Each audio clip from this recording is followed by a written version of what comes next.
video, we're going to talk through what permutations are and a little bit of notes about some of the intricacies that we can get from this. So first of all, a permutation is a collection of objects in an arrangement of those objects. So let's think about the words star and arts. These are two permutations of the letters A, R, S, and T. From what we've seen already, we know there are 4 factorial, which is 24, different permutations of those 4 letters. We can arrange those 4 letters in 4 factorial different ways. Most of those are not going to be words in the sense of words that make sense, but they are words in the sense of their permutations of letters. But now what we're going to do is we're going to think about what happens if we don't want to use all the letters, we just want to use some of them. So for example, the word A is a possible permutation taking one letter from this list. How many different permutations are there when we only take one letter from that list? Well, we could have A, or we could have R, or we could have S, or we could have T. Hopefully fairly obviously, there are 4 different ways we could do that. And we have a special notation for this. The notation is 4P1, which means we have 4 objects. How many ways are there of permuting one of those objects? And the answer to this is 4. There are 4 ways. But now let's think what happens if we take 2 items from that list. So let's think through the different possibilities first. Well, trying to be systematic so we get them all, let's do all the ones where we start with A first. We could have A and then R. We could have A and then S. Or we could have A and then T. And those are all the ways we could start with A.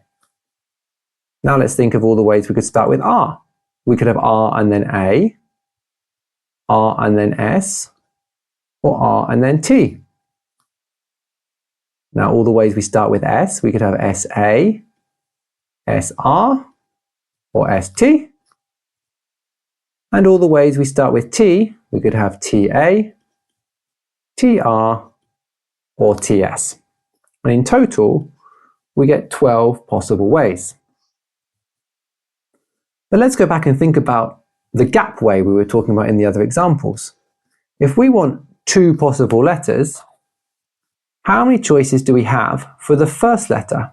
Well, there are 4 letters to choose from, so we have 4 possible choices for the first letter of this particular 2-letter word. And for the second letter, we have 3 choices. We've already used 1 letter, so there are 3 choices for the remaining letter. And 4 times 3, we can see, is equal to the 12. And this links also to the shape of this grid, where there were 3 options for each of the 4 possible starting letters. Using the notation we saw here, this is 4P2. 4 objects, how many ways are there of permuting 2 of them? And the answer to 4P2 is 12. Now we're going to think about what happens if we have 3 letters at a time. So for example, the words sat and tar both use 3 of those 4 letters. So how many different permutations are there? Well, let's start thinking about writing them out. All the ones where we start with A. We could have A, R, S. And again, trying to be systematic here. Let's swap the S and the R. And then we could have had A, R, T. And let's swap the R and the T. Or we could have had A, S, T. And again, we could have swapped the T and the S. And we see there are 6 different ways of starting with A.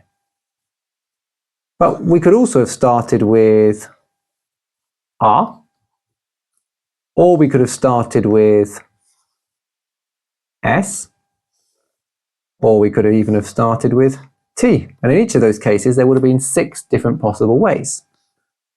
So in total, we can see there would be 6 times 4, which is 24 possible ways. But again, let's think about the gaps approach to this. There are 3 gaps here. For the first letter, we have 4 possible choices. And for the second letter, we have 3 possible choices because we've used 1 letter already. And for the third letter, we have 2 possible choices because we've now already used 2 letters. So we've only got 2 to choose from. 4 times 3 times 2 is indeed equal to the 24 that we worked out. And again, using our notation, this is 4p3. 4 objects, we need to permute 3 of them. Now, the gaps method here is a particularly powerful way of analysing this, but we can also use this as a formula in our calculator if you can spot it. Personally, I never rely on this. I always rely on going through the gaps method.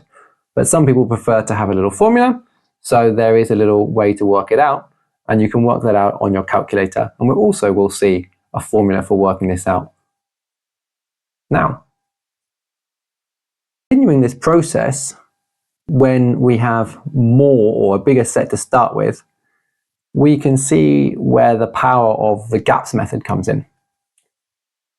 So now let's think about, what about if we wanted to take 4 letters at a time, but from the entire alphabet of 26 letters? So we have 4 letters we want to take. For the first letter, we have 26 possible choices. And for the second letter, we have 25 possible choices because we've already used 1 letter. For the third one, we have 24 possible choices.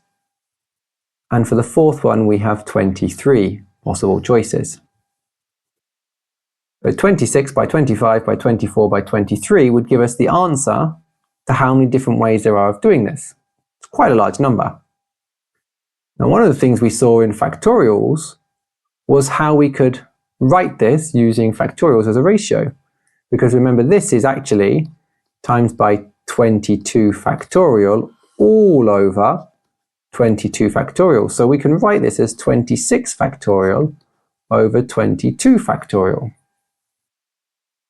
And this leads us to a formula, because this is our p. If we were to write it in p notation, this would be 26p4. 26 objects, we need to permute 4 of them. So this leads us to a formula, and the formula for npr is n factorial divided by n minus r factorial. That is, the ways of permuting everything divided by the ways of permuting the ones we don't want. The 22 factorial here, the ones that we don't want. And this is a useful formula. Some people like to use it. As I've said many times, personally, I prefer to go with that blue gaps method, which doesn't then rely on remembering this particular formula. And I can work it out pretty much directly for any problem.